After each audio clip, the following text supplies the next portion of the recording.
जैसे सर जी इन्होंने आपको ये पूरी प्रदर्शनी दिखाई, आपने देखी, समझ में आई आपके। अब यही चीज़ मैं शास्त्रों में प्रमाणित करके दिखा दूँ तो पक्का आपको विश्वास हो जाएगा। ठीक है जी। मैं आपको देवी पुराण में मैं ब्रह्मा विष्णु महेश के माता और पिता के विषय में आपको बताऊंगा। ये गीता प्रेस गोरखपुर की है, ये देख लो। ठीक है जी। नज़दीक लेके आइए थोड़ा सा।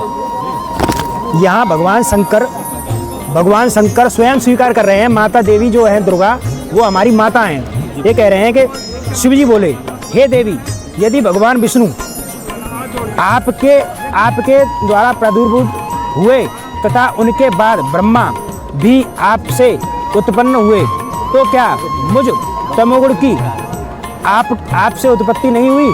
हे शिवे, आप तो समग्र लोगों की रचना करने में चतुर हैं। ये भगवान शंकर कह रहे हैं। इन्होंने बता दिया कि मेरी माता हैं वो दुर्गा हैं। ठीक है। अब यहाँ देखिए, ब्रह्मा दिख रहा है आपको? ब्रह्मा विष्णु और शंकर अखिल जगत की रचना की है। ऐसा जो लोग अन्यथा बोलते हैं वे कुछ भी नहीं जानते। जो लोग ये कहते हैं कि ब्रह्मा विष्णु महेश ने अखिल जगत की रचना की है, वो कुछ भी नहीं जानते, क्योंकि उनको आगे की सृष्टि नहीं पता, पीछे तक की नॉलेज है उनको, कुछ भी नहीं जानते। आपने ही सदा से इन तीनों की सृष्टि की है, यानी कि आपने ही इन तीनों को पैदा किया है। आपकी ही प्रेरणा से चराचर जगत की सृजन, पालन और श्रृंगार करते हैं। यानी कि माता दुर्गा से ये शक्ति लेकर के तब ये जगत का सृजन और पालन किया करते हैं। ये माता दुर्गा से शक्ति लेते हैं तब ये कार्य करने में समर्थ हो पाते हैं। तो यहाँ शंकर भगवान स्वयं कह रहे हैं कि ये देवी दुर्गा हैं, वे हमारी माता हैं। अब हम इनके पिता के विषय में बताएंगे आपको कि पिता कौन है उनका।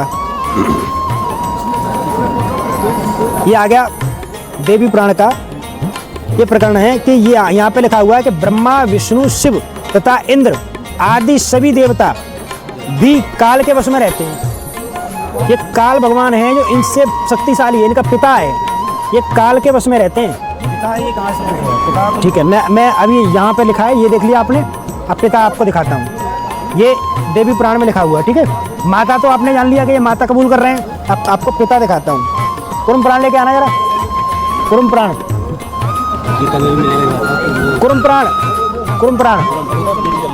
अरे कुरुम पुराण है तो आपके मन में बिठा के भेजेंगे।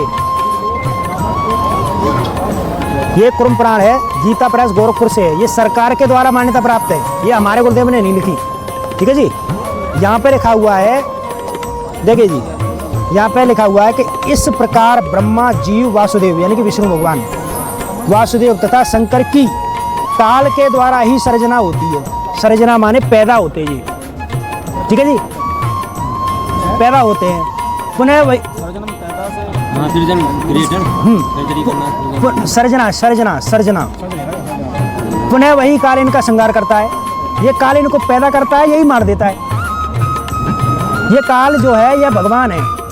देखिए जी, यह काल भगवान है। ब्रह्मा रुद्र तथा नारायण आदि बहुत होते रहते। ये तो जन्म मृत्यु में ये अनेकों पैदा हुए और अनेकों मर चुके और आगे आते रहते हैं। अब एक सेकंड, होते रहते हैं, किंतु भगवान तो एक ही है जो इस काल तथा कवि कहलाता है। ऐसा वेदों का अभिमत है। ऐसा वेद कहते हैं कि कबीर ही परमात्मा, कबीरति। देख लीजिए, यहाँ कबीर लिखा हुआ है। अब हम आपको ये प्रमाणित करेंगे कि वेदों में भगवान विष्णु और शंकर की कहीं पर भी साधना या उपासना करने का कोई आदेश नहीं है। चलो अभी ना, अभी ये बताइए आप लोग, आज तो हम लोग बहुत जल्दी में थे निकले गए, आप कब तक हैं? आज ही है कि आज के बाद में? आज लास्ट है। 8 दिन मिलेंगे तो दोबारा तसल्ली से हम लोग आएंगे। अभी जल्दी में हैं। हाँ, हम लोग जल्दी में हैं। थोड़ा वेद में एक छोटा सा और प्रमाण देख लेते हैं आप। वेद में ऋग्वेद नहीं, अरे ये नहीं, मंडल 9 यजुर्वेद। कवि आपने अभी मैंने इस कुरुम पुराण में दिखाया था, कवि वेद के अनुसार जो कबीर ही परमात्मा हैं। चारों वेदों में ब्रह्मा विष्णु महेश की भक्ति करने का कोई आदेश नहीं है।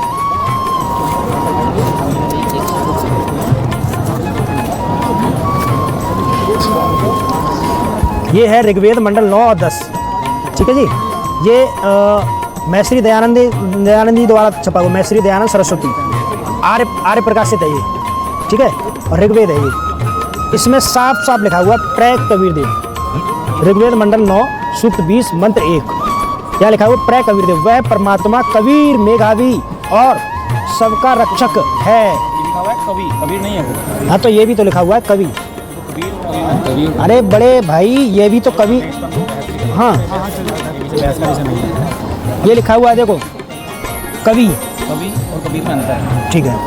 कवि ही परमात्मा के लिए नाम आया है, ये आपको दिखाता हूँ भगत जी। कवि परमात्मा के लिए आया है, ये एक सेकंड भगत जी, कवि परमात्मा के लिए आया है, कवि शब्द परमात्मा के लिए आया है। मैं ये भी दिखा देता हूँ वेद के अंदर ही। आपकी बात चीज़ों पर लंबा हम लोग बात करना चाहते हैं, अभी मैं जल्दी में हूँ, मैं दोबारा आऊँगा। मैं कहना चाह रहा हूँ ठीक हो सकता है लॉजिकल आप थोड़ा सा दिखा दें, थोड़ा सा आप दिखाइए। अभिषेक सस्ता वही डाउट था मेरा भी। इनका एक क्वेश्चन है कि ब्रह्मा जी की पुराणों में लिखा है ब्रह्मा सृष्टि रचना ब्रह्मा जी ने करी, इसका डाउट है। भाई जी वो कवि का देख लो, कवि का जो था ना। फिर आप इतना ही नहीं, ये वेद में लिखा हुआ है ऋग्वेद मंडल में। इतना ही नहीं किंतु कबीर मनीषी परिभू स्वयंभू इत्यादि वाक्यों में कवि शब्द परमात्मा के लिए आया है। कवि को कबीर कहते हैं, ये कहाँ है? हैं? कवि इक्वल टू कबीर, ये कहाँ है? ठीक है, आपकी ये शंका है। ये हाँ वो परमात्मा, ठीक है, मैं वेद से ही प्रमाणित करूंगा। कवि को कबीर कहते हैं, लीला से प्रमाण करेंगे हम। जैसे कि परमात्मा जब धरती पे आता है, डॉक्यूमेंट दिखा रहे हैं, हाँ डॉक्यूमेंट में आप ये दिखाइए कवि इक्वल टू कबीर। उसके लिए मेरा वो दो फोन, भगत जी ने वहाँ फोन दियो। में एक प्रकरण आया है इसका। हाँ मेरा क्वेश्चन समझिए। हाँ मैं समझ गया, मैं अभी करे दे रहा हूँ 2 सेकंड में। रिटर्न में ही चाहिए, मतलब ओरल नहीं। अरे शास्त्रों में ही तो मानोगे आप, है ना? मेरा वाला अरे एक